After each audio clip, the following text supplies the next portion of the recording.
જમી લીધું? હા રહ્યું વાંચે બેઠું બેઠું. ના ભાઈ ના, મારી જોડે લમણા લે જ નહીં તો મમ્મી જોડે લમણા લેતો હોય. બાકી મારી જોડે વાંચે એ કરે ને એટલે એક જ ઊંધા ફડાકા જીકીને બઠું વાળી દો. પપ્પા ના બધું કહી દીધું, છોકરી જોડે વાત કરીશ ને. હવે કરવું હોય નહીં કરી લેજે, બરાબર? હોશિયારી ન કરી સેજ. હાલો પપ્પા પાણી.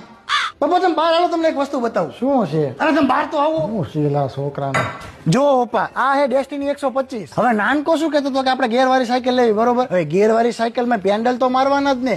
આમાં જુઓ તમે એકદમ મજબૂત એલોય વ્હીલ આવે. અને પપ્પા તમે સીટ જુઓ, એકદમ આરામદાયક સીટ, મજા આવે, આરામ લાગે. સાયકલમાં થોડો આરામ લાગે. અને આની અંદર ઇલ્યુમિનેટેડ સ્ટાર્ટ સ્વિચ આવે એટલે રાતે તમને આમ ઝગમગતી દેખાય રહી. અને 125 સીસી વાળા સ્કૂટર ની અંદર બેસ્ટ માઇલેજ વાળું સ્કૂટર હે ડેસ્ટિની 125. ના સ્કૂટર તો સારું હે. પપ્પા મોટો રેડી કોક છોકરી જોડે વાતો કરે છે. હેલા પપ્પા, એ આપણા સમાજની જ છે. સમાજની હે? મેં પંડિતજી જોડે કુંડળી અમારી દેખાડી દીધી હે. અમારા 36 માંથી 33 ગુણ મળે હે પપ્પા. અને ના મમ્મી પપ્પા એ રાજી હે. હવે બસ તમારી હા કરવાની રાહ હે પપ્પા. વાહ અમરતના દીકરા વાહ. અને તું વાંચવામાં ધ્યાન દે, બોર્ડ આવે છે.